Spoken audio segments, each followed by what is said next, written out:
జీవితం అనేది ఎప్పుడు ఎలా ఉంటుందో కూడా ఎవరం ఊహించలేము. అందుకే ఉన్న రోజులు అందరితో కలిసి హ్యాపీగా అయితే ఉండాలి. ఇక్కడ మాకైతే రీసెంట్‌గా ఆర్మీ క్యాంప్‌లో జరిగిన రియల్ స్టోరీ చెప్తా వినండి. ఇక్కడ హర్యానా ఫ్యామిలీ ఉంటుంది. ఆ దీదీ వచ్చేసి కొంచెం హెల్త్ ఇష్యూ వల్ల అయితే హాస్పిటల్‌లో అడ్మిట్ అయింది. కళ్ళు తిరుగుతున్నాయని చెప్పేసి. ఇక్కడ 1 డే అలా అడ్మిట్ అయింది. సెకండ్ డే వచ్చేసి చనిపోయింది. ఆ దీదీకి వచ్చేసి ఇద్దరు చిన్న పిల్లలైతే ఉన్నారు. ఒక పాప, ఒక బాబు. బాబు వచ్చేసి ఇంకా చిన్నవాడు 2 ఇయర్స్ బాబనమాట. ఇక్కడ మా క్యాంప్ నుండి చిన్న హాస్పిటల్‌లో చూపించిన తర్వాత ఇంఫాల్‌కైతే పంపించారు. కాకపోతే ఇంఫాల్‌లో సీరియస్‌గా ఉండి చనిపోయింది. ఇక్కడ ఫ్యామిలీ అయితే ఎవ్వరు రాలేదు. ఆ భయ్య, బాబు వాళ్ళ బాబు ఉన్నాడు. పాప వచ్చేసి ఇంటి దగ్గరే ఉంటుంది. ఇక్కడ వాళ్ళ వైఫ్‌ని తీసుకొనైతే ఎళ్ళిపోయాడు. మాకైతే ఆ విషయం నిజంగా తెలిసిన తర్వాత చాలా బాధపడ్డాం మేమందరం కూడా. నిజంగా అలాంటి పరిస్థితి కూడా ఎవ్వరికీ రాకూడదు.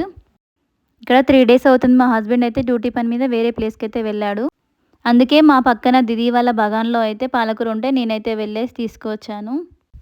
పాలకూర పప్పు వండక చాలా రోజులవుతుంది కదా అని చెప్పేసి, పాలకూర పప్పయితే వేద్దామని చెప్పేసి వండుతున్నాను. ఎందుకంటే నాకు పాలకూర పప్పు అంటే చాలా ఇష్టం. మా పిల్లలు కూడా చాలా ఇష్టంగా అయితే తింటారు. ఆర్మీ ఫ్యామిలీస్ ఎలా అంటే చాలా వరకు కూడా అడ్జస్ట్ అయ్యి ఉండాల్సొస్తుంది. అది ఫ్యామిలీస్ ఉంటారు కదా! ఫౌజీ వాళ్ళు వాళ్ళకైతే చాలా బాగా అర్థమవుతుంది. వీడియో నచ్చితే లైక్ చేయండి. Bye friends.